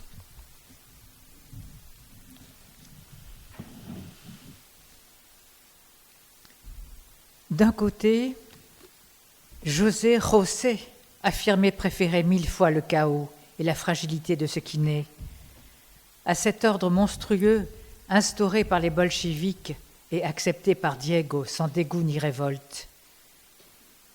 Il continuait à défendre l'idée de collectifs agraires, à clamer sa confiance en la colonne Durruti et à s'emporter contre Staline, dont les promesses d'envoyer des armes aux milices libertaires dès qu'elles consentiraient à se militariser n'étaient à ses yeux qu'un infâme chantage. De l'autre, Diego incarnait l'ordre, l'institution, le soutien à l'armée régulière et l'adhésion sans réserve à l'Union soviétique. Depuis qu'il avait investi la mairie, il se livrait, entre autres Auguste Besogne, à la rédaction hebdomadaire de rapports qu'il destinait aux hautes instances. Car s'il s'était pris d'amour pour l'écriture de ces rapports, allant parfois, tant était violente sa passion paperassière, allant parfois jusqu'à en rédiger plusieurs dans la même journée, rapports où il notait que le village restait calme grâce au bon sens inné des paysans natifs du coin, et ce, en dépit des menaces que faisait peser sur eux une petite bande d'agitateurs bien connus, notation complétée d'une foule de détails aussi anodins qu'inutiles concernant ces derniers. Horaires, déplacements, vêtures, facéties, paroles rapportées, boissons ingurgitées, etc.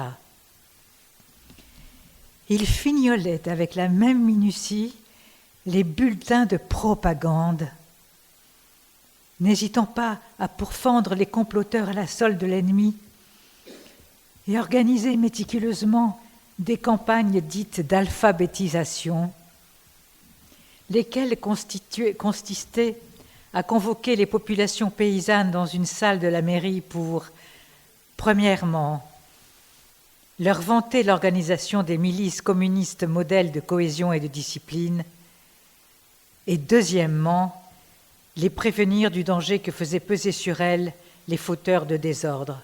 Tu m'as compris. Inutile de préciser que les paysans présents, normalement prudents, normalement lâches et normalement lèche-cul, se sentaient quelque peu contraints d'applaudir. Le témor et l'obéissance masqués en temps de paix se font plus visibles en temps de guerre, commente ma mère philosophe. Il fallait voir comment on acclamait le maréchal Pétain dans les premières années de mon tourisme en France. Excuse l'humour. Allusion aux pérégrinations des années 39-40, au cours desquelles ma mère et l'UNITA voguèrent de camps de concentration en camps d'internement pour le plus grand profit de leur savoir géographique, pour le pérégrination dont ma mère gardait encore exceptionnellement le souvenir. Afin d'asseoir son pouvoir, Diego s'appliqua à prononcer les mots patria et pueblo avec solennité, houspilla pour des riens Carmen, la secrétaire de mairie, coupa fièrement le ruban inaugural de la cantine, contrôla avec un soin policier l'épaisseur de la peau des patates épluchées par Rosita pour les repas des enfants, donna de péremptoires instructions aux 4 jeunes qui s'étaient mis à son service, impatients de se soumettre à la domination d'un autre que leur père, leur commanda de faire des choses aussi vaines que de compter les clients du café de Benedicción, décréta la suppression des fêtes religieuses aux grandes dames de sa tante qui en eut des étourdissements, remplaça le jour des rois par la journée des enfants, convoqua tel et tel pour obtenir des précisions sur l'emploi de leur temps et vérifier qu'ils montraient patte blanche, et prit l'habitude de poser en évidence sur son bureau un pistolet rubis rutilant qui invitait assez peu au dialogue.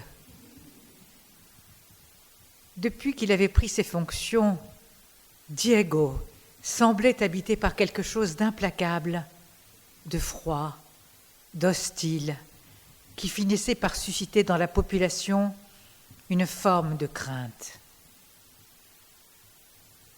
José était l'un des seuls à ne pas se laisser démonter par ses façons martiales, ni par son pétard exhibé, ni par ses bottes surastiquées, ni par sa bouche d'où les mots giclaient par rafales. L'un des seuls à marquer par son attitude lorsqu'il se rendait à la mairie pour téléphoner à sa sœur Francisca, qu'il venait chercher des nouvelles et non ses ordres. Car mon frère, ma chérie, n'était pas un « quoi » dis-je. Tu me fais rire avec tes mots incrédibles, me dit ma mère. Diego le recevait avec une froideur calculée, ou plutôt avec cette exaltation froide qui semblait sans doute être le propre des chefs. S'exprimait en phrases lapidaires comme il croyait que s'expriment les chefs, et faisait montre de qualités qu'il pensait être des qualités inhérentes aux chefs. L'impatience, le laconisme et une humeur chroniquement atrabilaire. Installé dans le bureau de l'ancien maire, où il avait fait accrocher un portrait géant de Staline, il semblait, en dépit des dehors redoutables qu'il s'évertuait à se donner, il semblait éprouver une certaine jouissance à décrocher le téléphone, son orgasme bureaucratique, disait José, me dit ma mère.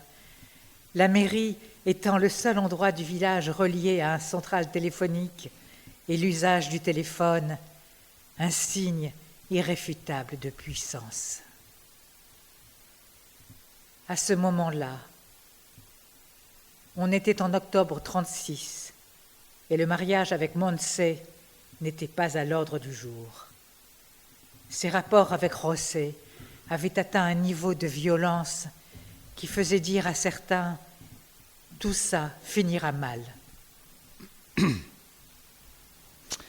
J'en arrive à mon dernier point, où il s'agit d'étudier la double appartenance culturelle de l'exil, de l'exilé, ce qu'on appelle aussi l'entre-deux culturel, qui est la condition de l'exilé qui vit entre deux cultures. Du point de vue linguistique, le texte de Lydie Salvert se caractérise par ce que les linguistes appellent l'hétérolinguisme ou le polylinguisme, c'est-à-dire le fait que dans la langue principale utilisée par le texte, le français, apparaissent d'autres langues, deux en l'occurrence ici, puisque il y a des passages qui sont totalement en espagnol, des citations d'espagnol, des passages qui sont souvent soulignés par des moyens typographiques, soit des majuscules, soit des dispositions en paragraphe, soit l'utilisation de caractères gras. Donc l'intrusion d'une autre langue est violente dans le texte français et Lydie Salvert ne donne pas les traductions, ce qui lui a été beaucoup reproché, ce qui traduit une véritable violence dans l'intrusion donc, de cette langue autre dans le texte français. Et la troisième langue, donc, c'est ce que Lydie Salvert appelle elle-même le fragnol, c'est-à-dire cette langue hybride, ce mélange, cette langue métisse qui mélange donc le français et l'espagnol, et donc c'est la langue donc que porte c'est la langue que parle donc la mère. La narratrice elle-même se situe en tant qu'exilée dans cette dualité linguistique et culturelle, puisque la langue maternelle de Lydie Salvert, ça n'est pas le français, c'est l'espagnol. C'est l'espagnol qu'elle parlait dans sa famille donc d'immigrés arrivés en France. Le français, c'est la langue scolaire, c'est la langue qu'elle a apprise donc à l'école et elle est devenue écrivaine française à partir d'une autre langue nationale donc parlée au départ. Donc le fragnol, c'est cette langue hybride donc, qui révèle la situation entre deux mondes culturels dans lequel se trouve donc la mer. Lydie Salver revendique elle-même, avec beaucoup de force, sa double appartenance culturelle, sa volonté de mettre en relation ces deux langues et ces deux cultures et de les faire jouer ensemble. L'année où elle a publié son livre, elle déclare dans un entretien « Je suis plusieurs, je suis inséparablement française et espagnole, je ne suis pas toute une, nous sommes peut-être les uns et les autres plusieurs, avec plusieurs registres et plusieurs espaces en nous. On est une foule, disait Guattari, chacun de nous est une foule. » Et on voit que Lydie Salver dépasse même la situation de l'exilé pour dire que chacun d'entre nous, même si nous ne sommes pas exilés, nous sommes plusieurs, parce que nous sommes au même moment, à un moment donné, porteurs de plusieurs cultures, et non pas d'une seule culture, d'une culture qui serait naturelle, essentielle, stable et unique.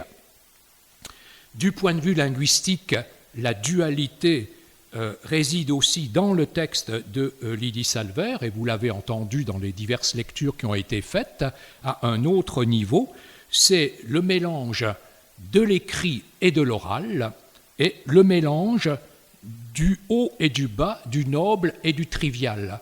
Lydie Salver veut jouer continuellement sur ces deux registres.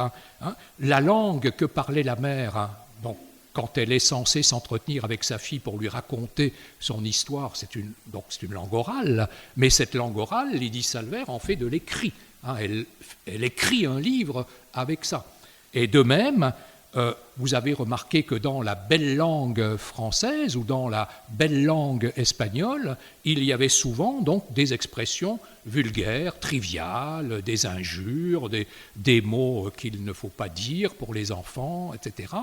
Donc Lydie Salver veut continuellement jouer sur ce mélange du disconvenant et de l'impeccable, sur cette hybridité des registres en même temps que sur cette hybridité de la langue.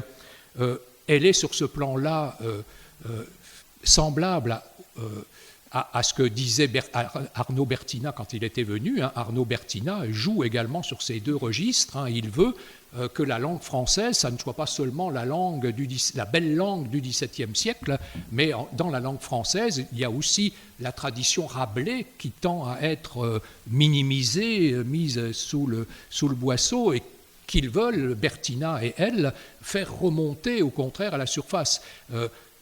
En espagnol, dit Lydie Salver, on accepte plus qu'en français cette présence du trivial, des insultes, des injures, des jurons, etc., que dans le français. Il faut que le français trouve la même liberté de l'utilisation de ce mélange donc, des registres hauts et bas du langage, donc dit Lydie Salver. Alors qu'est-ce que c'est que ce fragnol inventé donc, parlé par la mère?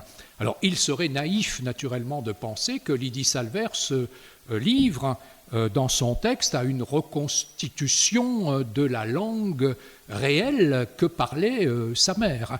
Si elle l'avait fait, nous n'y comprendrions sans doute pas grand-chose, parce que la mère devait parler un baragouin terrible, difficile à comprendre, et donc on ne peut pas faire un texte littéraire avec ça. Et donc le fragnol écrit par Lydie Salver, c'est un fragnol littéraire, c'est un fragnol qu'elle a recomposé. Elle dit elle-même qu'elle a travaillé énormément à recomposer ce texte, parce que ce n'est pas la traduction exacte de la manière de parler de la mère, mais il fallait que ça sonne juste et vrai. C'est-à-dire qu'elle va réutiliser pour sa langue écrite, le fragnol, les modes de composition, de recomposition du langage, les outrages de langage qu'utilisait sa mère venaient de l'utilisation d'un certain nombre de procédés linguistiques qu'on peut répertorier et que Lydie Salver donc, va mettre en place dans sa propre langue, avec cette règle absolue qu'il faut que ça reste compréhensible par le lecteur, parce que sinon, outre la présence de l'espagnol, là on aurait hurlé encore davantage si on n'avait rien compris à ce que racontait donc la mère. Donc la langue écrite qu'est le fragnol du texte, donc c'est une langue donc recomposée donc par Lydie Salver à partir d'un certain nombre de procédés linguistiques. Alors bon, c'est pas le lieu ici de se livrer à une étude linguistique détaillé, mais je prends simplement un tout petit passage donc de ce fragnol. L'histoire, ma chérie, est faite de ces affrontements, les plus cruels de tous et les plus infélices, et aucun des pères du village n'en est prémunisé, pas plus le père de Diego que celui de José, la justice immanente n'obéissant pas au décret de la justice des hommes, entre parenthèses, dit ma mère, dans un français sophistiqué autant qu'énigmatique. Et donc on voit comment il y a des barbarismes avec enfrontement, qui est un mélange donc du terme du nom espagnol enfrentamientos et du français affrontement, donc on mélange les deux. Infeliz, alors on ne sait pas trop comment prononcer, mais on peut supposer que la mère essaie de parler, prononcer à la française, mais c'est un mot qui est emprunté directement à l'espagnol, donc elle joue là sur la prononciation, elle reprend le terme espagnol, mais elle le prononce sans doute à la française, donc pour dire malheureux. Prémuniser, c'est un barbarisme, c'est la recomposition fautive du participe passé du verbe prémunir, et donc elle emploie prémuniser au lieu de prémuni, et puis obédissant, c'est là encore un mélange de obediente espagnol et de la terminaison d'obéissant du français. Donc on voit comment les termes donc, se mélangent, forment une langue hybride. Le commentaire de la narratrice dans un français sophistiqué autant qu'énigmatique est intéressant parce que le commentaire souligne que la mère n'utilise pas seulement, comme elle le dit à certains moments, une langue fautive qui transgresse le bon français, mais elle joue avec cette langue. C'est une langue que la mère aimait. Elle ne la parle pas correctement, mais elle a le goût des morares. Elle l'a peut-être pris, ce goût des morares, dans Reim, quand elle essayait de bien parler. Et donc là, elle a le goût des morares et elle rit à certains mots, elle joue avec certains mots. Donc c'est beaucoup moins naïf qu'on pourrait le croire à première vue. Et la narratrice, quand elle recompose son fragnol, essaie de montrer ce caractère-là qu'avait la langue de sa mère. Ce n'est pas une langue simplement de quelqu'un qui était incapable de parler le français, c'est quelqu'un qui utilisait la langue, sans doute de manière fautive, mais aussi en la savourant, en jouant avec elle, en y trouvant du plaisir, etc. Et on voit quelquefois la mère, d'ailleurs, intervenir pour dire à sa fille, mais par exemple, elle s'étonne du mot brouhaha, par exemple, elle trouve ce mot brouhaha, elle le trouve extraordinaire, ou le mot raidillon, elle dit à sa fille, raidillon, mais tu l'as inventé ce mot-là. Bon, donc, elle a le sentiment qu'il y a une saveur de la langue qu'elle parle. Alors, cette utilisation du fragnol, donc chez Lydie Salver, a une fonction politique évidente. Cet hétérolinguisme vise à miner l'utilisation de la langue dominante par l'utilisation d'une autre langue qui vient s'introduire en quelque sorte dans la langue que devrait utiliser un écrivain français. Lydie Salver dit dans un entretien qu'elle a voulu faire un bras d'honneur à la langue dominante, c'est-à-dire le français, d'où les critiques qui ont été faites, quelquefois violentes, dans certains journaux, où on a dit que c'était scandaleux d'attribuer le prix Goncourt à un écrivain qui n'écrivait même pas en français. Mais c'est politique pour elle, il s'agit de bouleverser, de contester la suprématie et la hiérarchie de la langue française. La langue nationale pour Lydie Salvert, ça n'est pas que le français bien parlé. Le français doit être une langue ouverte aux autres langues, et les mots étrangers ou les expressions étrangères ne sont pas du tout des menaces pour la langue française dans une représentation nationaliste et étriquée, constipée de la langue. Pour Lydie Salvert, le français a à s'ouvrir donc à ces autres mots et à ces autres langues. Elle dit dans un entretien « Cela, recréer le Fragnol de ma mère, répondait à un désir politique de poser la question suivante. Les mots immigrés sont-ils une menace pour la langue française ? Question à la fois politique et littéraire. Eh bien non, les mots immigrés, étrangers, revisitent le français, et même s'ils l'estropient ou le malmènent, ils y font naître des sens nouveaux. Ils poétisent la langue française. » Donc elle défend donc cette utilisation à l'intérieur de la langue française de cette autre langue, donc qu'elle trouve une richesse pour la langue française et non pas du tout un danger pour cette langue française.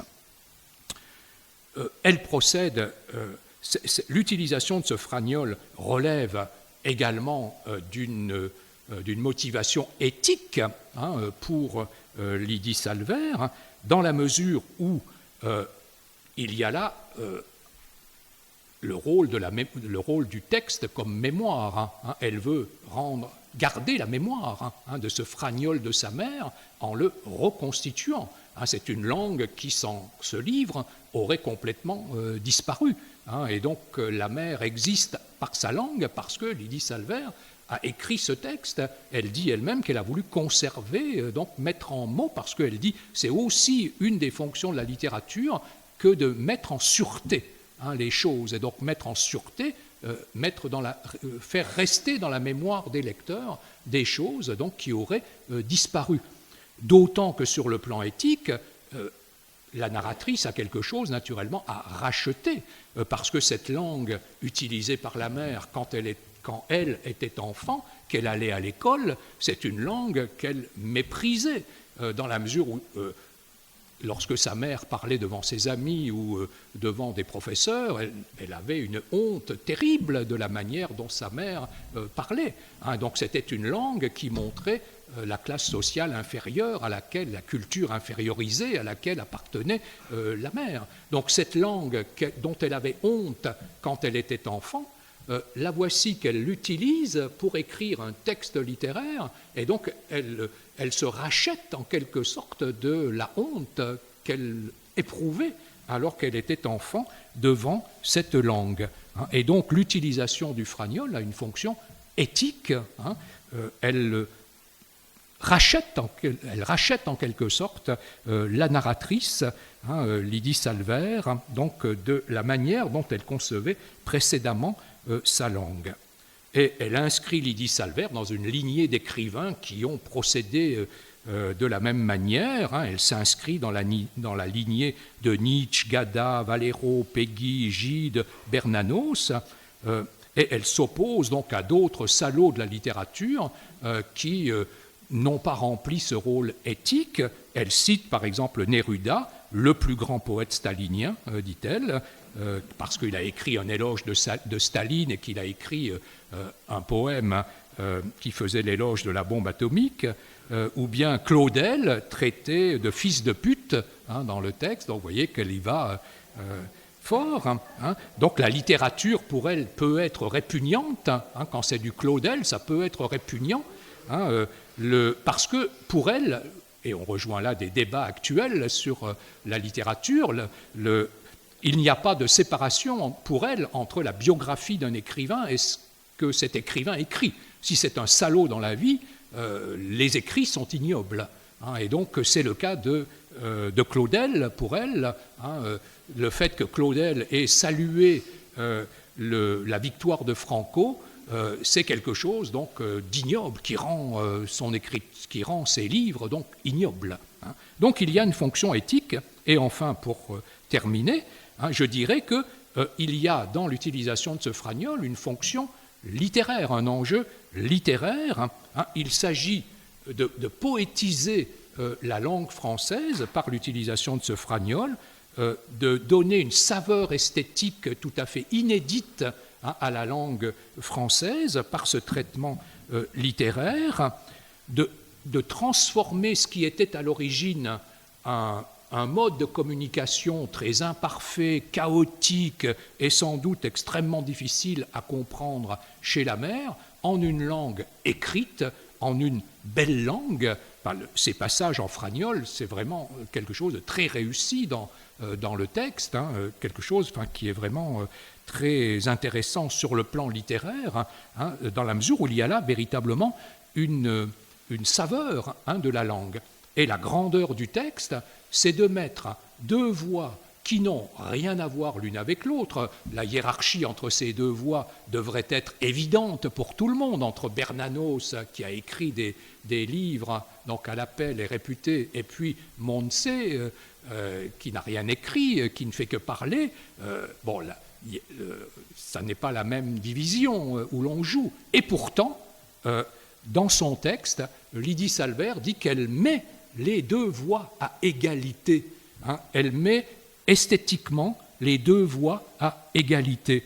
Elle exprime cela sous la forme d'une métaphore musicale. La voix de Bernanos et la voix de Montse forment comme un contrepoint musical. Les deux voix font un contrepoint musical, dit-elle. Tout de suite, Bernanos appelle la voix de ma mère, cela tombe comme un accord musical. Et elle dit encore, ma mère est mon premier grand écrivain. Ma mère est mon premier grand écrivain. Donc, comme Bernanos, c'est un écrivain. Donc, vous voyez jusqu'où elle va pour établir donc cette situation d'égalité, donc esthétique, dans l'utilisation de ces deux voix. Donc, on voit que sur le plan littéraire, donc cela va loin, et on pourrait également montrer que la mère a apporté à Lydie Salvert une révolution personnelle du point de vue culturel dans le fait qu'elle a réconcilié d'une certaine manière Lydie Salvert avec le pathos ou avec l'émotion. Lydie Salvert a horreur du pathos et de l'émotion. Or, la mère, avec son fragnole, avec sa façon de parler, la réconcilie avec ça.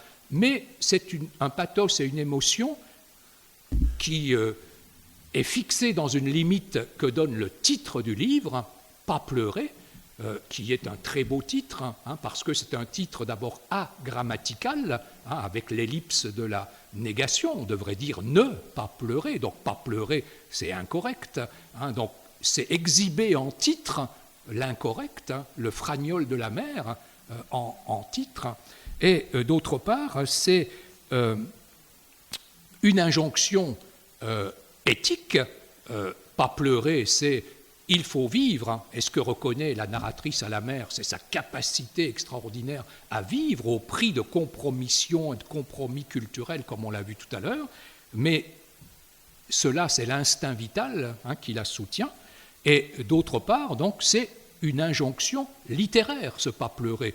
En littérature, il ne faut pas pleurer. Et la citation de Cervantes qui est mise en exergue du roman, et que je traduis, elle n'est pas traduite, je fais un crime là, que crains-tu, lâche créature, de quoi pleures-tu, cœur d'artichaut. Donc on voit que ce qu'elle met en exergue, c'est une dérision de la plainte.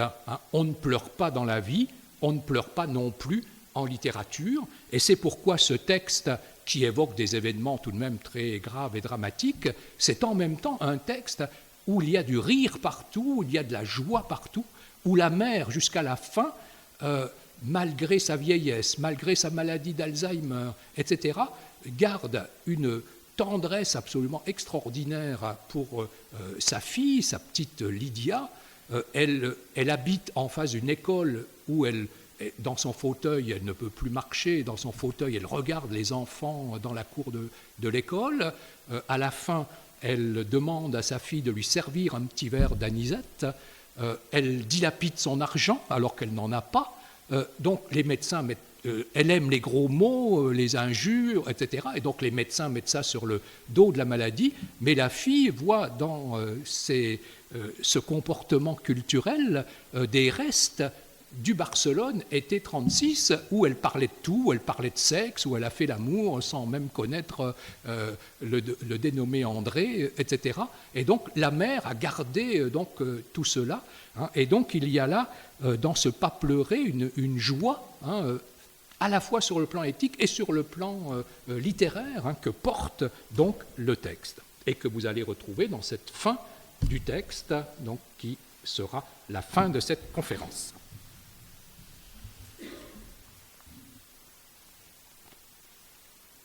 Elle fut, malgré sa jeunesse, dans une fatigue sans nom.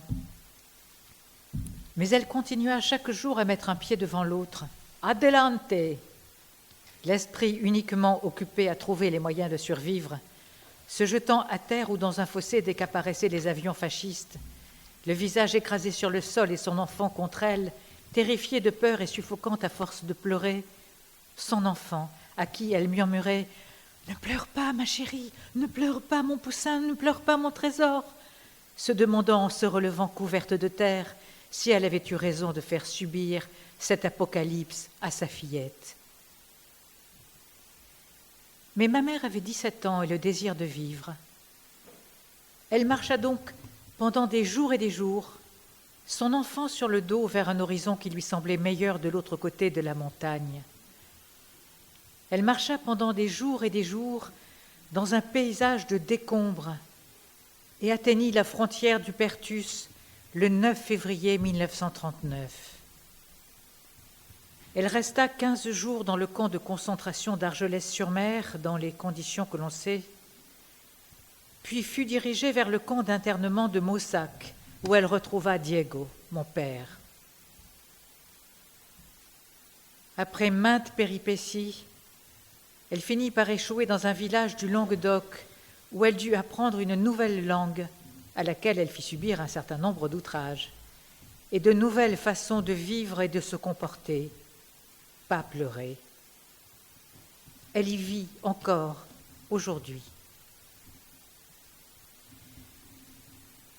Le 24 avril 1939, l'éminentissime pape Pie XII, à peine élu, déclara « C'est avec une joie immense que nous nous tournons vers vous, très chers fils de la très catholique Espagne, pour vous exprimer nos félicitations personnelles en raison du don de la paix et de la victoire dont Dieu a couronné l'héroïsme de votre foi et de votre charité. » 8 février 2011, ma mère se repose dans son gros fauteuil vert, près de la fenêtre qui donne sur la cour d'école. Raconter son été de splendeur l'a fatiguée, sa joie à le dire l'a fatiguée. De tous ces souvenirs, ma mère aura donc conservé le plus beau, vif comme une blessure. Tous les autres, à quelques exceptions parmi lesquelles je compte ma naissance, effacés. Tout le pesant fardeau des souvenirs, effacé. 70 années d'un hiver interminable dans un village du Languedoc, effacée et à jamais muette, pour des raisons que j'ai quelque mal à cerner, médicales peut-être, ou bien, et cette hypothèse reste pour moi des plus troublantes, parce qu'elles n'ont compté pour rien. Ne persiste en sa mémoire que cet été 36, où la vie ou l'amour la prirent à bras le corps, cet été où elle eut l'impression d'exister pleinement et en accord avec le monde, cet été de jeunesse totale, comme eût dit Pasolini, et à l'ombre duquel elle vécut peut-être le restant de ses jours, cet été qu'elle a, je présume, rétrospectivement embelli, dont elle a, je présume, recréé la légende pour mieux combattre ses regrets, à moins que ce ne soit pour mieux me plaire. Cet été radieux que j'ai mis en sûreté dans ces lignes, puisque les livres sont faits aussi pour cela. L'été radieux de ma mère, l'année lugubre de Bernanos dont le souvenir resta planté dans sa mémoire comme un couteau à ouvrir les yeux. Deux scènes d'une même histoire, deux expériences, deux visions qui depuis quelques mois sont entrées dans mes nuits et mes jours, où lentement elles infusent. La cour de récréation que ma mère observait derrière la fenêtre avec un plaisir si pur vient de se vider de ses enfants. C'est soudain un grand calme. Ma mère se tourne vers moi. « Si tu nous servais une anisette, ma chérie, ça nous renforcerait la morale. On dit le ou la ? On dit le moral.